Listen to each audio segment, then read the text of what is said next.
Skyrock pour les militaires. Il y a quelques jours, l'association des gueules cassées remettait son prix 2025 au médecin principal Aymeric du service de santé des armées. Nous l'avons sollicité pour en savoir davantage. Notre équipe est particulièrement honorée d'avoir gagné le prix de la Fondation des gueules cassées 2025 pour le projet Psygène. Ce prix est hautement symbolique puisque c'est la première fois qu'une équipe de médecins militaires est primée et c'est également la première fois qu'une équipe travaillant autour des questions de psychiatrie reçoit ce prix. Le projet de recherche clinique Psygène a été mené au sein de 3 hôpitaux d'instruction des armées et s'intéresse à la prescription individualisée des traitements antidépresseurs.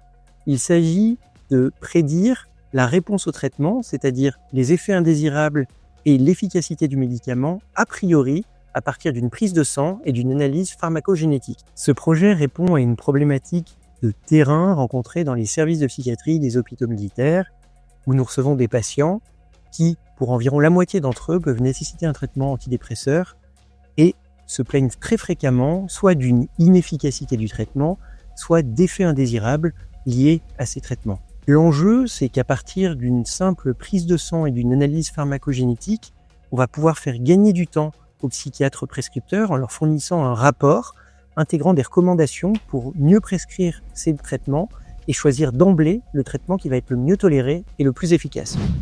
On part en Guyane avec un nouveau soutien à la population. Une évacuation sanitaire d'urgence a récemment mobilisé un avion de transport CASA de l'escadron anti-Guyane entre Cayenne et Fort-de-France. À bord, un enfant de 3 ans dont l'état de santé s'est brutalement dégradé, retardant son évacuation.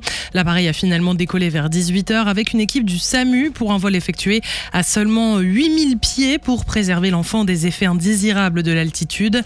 Après près de 4 heures de trajet, l'enfant a été pris en charge aux urgences pédiatriques en Martinique. Une opération vitale qui porte à 95 missions pour 2025 est rendue possible grâce aux moyens aériens militaires configurables pour ce type d'évacuation sanitaire. 5 personnes ont été interpellées à Ploufragan, près de Saint-Brieuc, en Bretagne, dans une affaire d'escroquerie et de fraude, notamment à la TVA. Les gendarmes ont saisi de l'argent liquide, des armes, 12 véhicules, des caravanes de luxe et même des biens immobiliers. Au total, plus de 870 000 € d'avoirs criminels ont été placés sous main de justice. L'enquête se poursuit pour établir précisément le rôle de chacun dans ce vaste réseau de fraude, actif en France et en Europe. Et on termine avec la Marine nationale qui lance une nouvelle voie de recrutement dès le lycée. Au pôle école Méditerranée à Saint-Mandrier, près de Toulon, 2 bacs pro sont proposés sous statut d'apprenti militaire. Électricité avec bac pro MELEC pour métier de l'électricité et de ses environnements connectés. Et puis, dès cette année, cybersécurité et réseau avec le bac pro Ciel.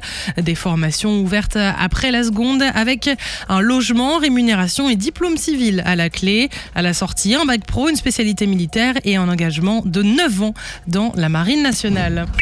Sur terre, sur mer, comme dans les airs. Skyrock PLM, en équipe avec Uneo, la mutuelle des forces armées.